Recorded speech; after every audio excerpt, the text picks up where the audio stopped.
leaving the military, he has had a 28-year career as a public speaker and as a world champion auctioneer. Please welcome Captain Wayne Wheat.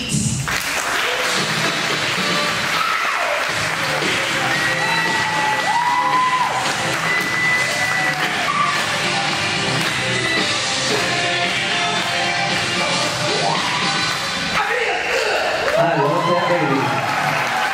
And I love that song by James Brown. How great is it that we live in America? How many of you feel good today? 8 of you. These 8. I made a little friend named Gary.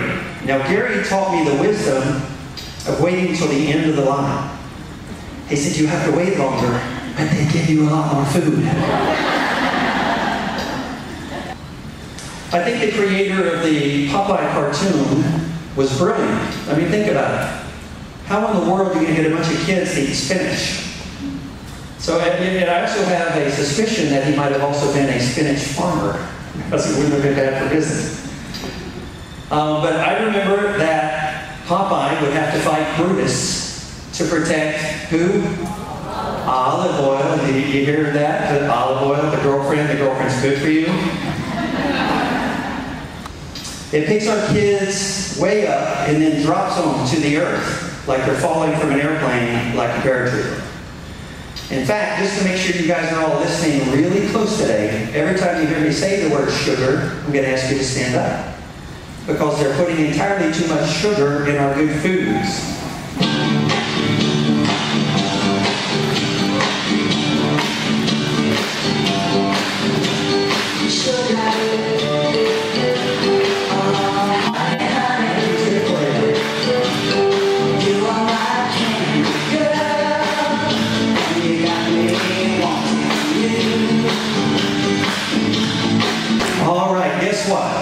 We just burned some calories. We activated the serotonin level in our brain, which made us in a good mood, and lowered our depression and anxiety. You're welcome. All right. Well, look, Johnny, if I were to tell you that on Friday afternoon after class, I was on my way home, walking down a little path, and a great big old grizzly bear jumped out in front of me, and he was about to eat me up. But a little 10-pound dog ran out, grabbed him by the fur, and slammed him to the ground and saved my life. Would you believe that story? And Johnny said, why, yes, ma'am. In fact, that was my dog. I love that story. But what Zig forgot to say is little Johnny had entirely too much sugar in his diet. Once their toe touched that bungee cord, their attitude changed. They thought, oh, maybe I can get my foot over, and then their knee. So they would learn to stay rock back and let the pole do more of the work. You may have heard that attitude affects your altitude. I've seen it over and over again as a coach. The ones that think they can, they do. The ones that think they can't, they won't. But more than anything else, Sarah had grit. And not the kind you serve with toast and eggs.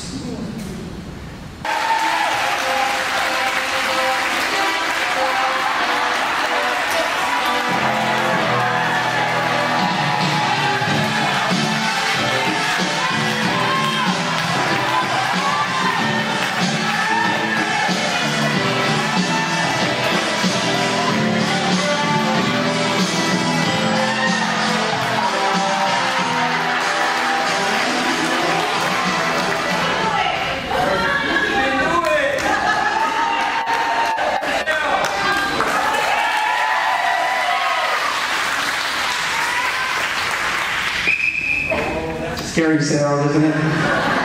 Come on over here, Michelle, if you would. You can maybe stand right here. Good. Have you ever pole vaulted before, Michelle? No.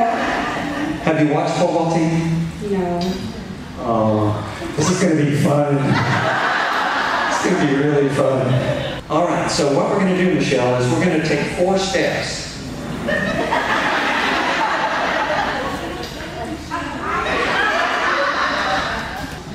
There you go. Now put your right hand further back away from me and your left hand, perfect. Now, I want you to grip the yellow tape. Boom, look at that. All right, now this is the difficult part. This is your takeoff position. Was that hard? Okay, she said it wasn't hard. I'm glad you said that. Put your hands back up. It's not always that easy. Sometimes there's a 20-mile-an-hour wind pushing the pole. What happened? Well, don't let it move. I'm sorry, Coach. Sometimes there's a 20-mile-an-hour wind, and it's harder to vault. Is that right? It's a little harder. Okay, let's back up where we were. And now we're going to make it a little harder. Look straight ahead. Do you trust me, Michelle?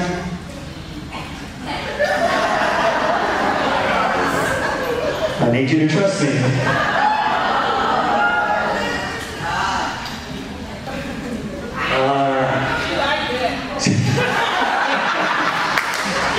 All right, now, straight up. There you go. And there's your takeoff. You missed your mark. Can I hear it for our newest pole vaulter, Michelle? Thank you, Michelle. With a blindfold on. Okay. Now, in most cases, you are right, ladies and gentlemen, but the power of coaches and mentors, you would be surprised what someone can do. She lives in a world she can barely see, but she's doing something that few could ever dream of, inspiring people all over the country. Steve Wilson's on ABC News, Emory, Texas.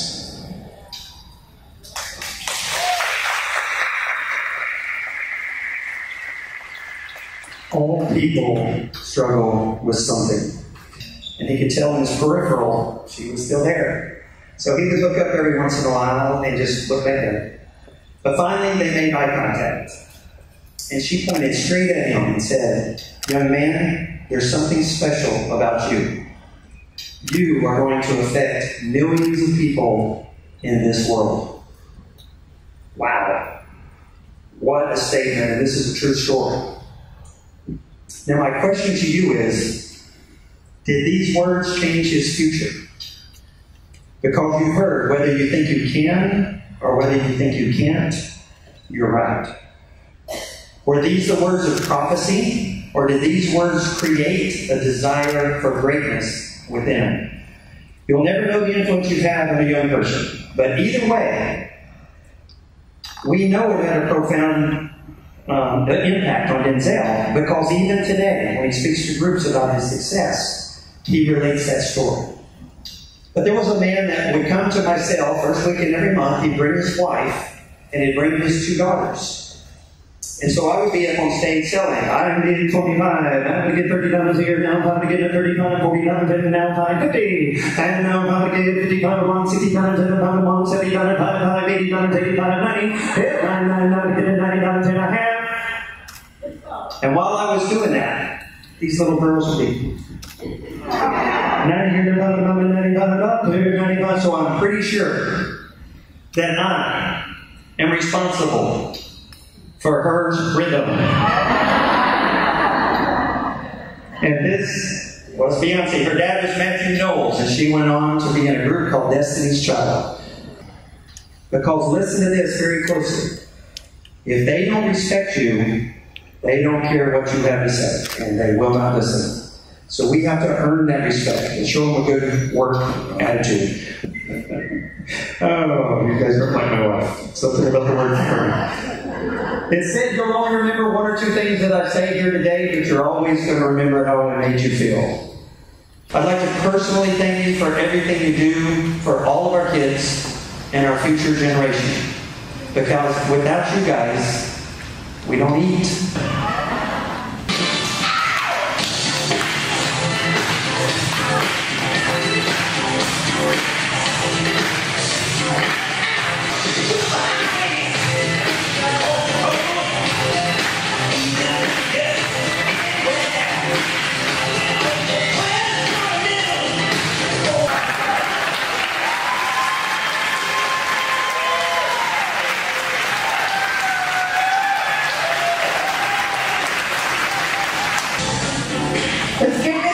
one more round of applause.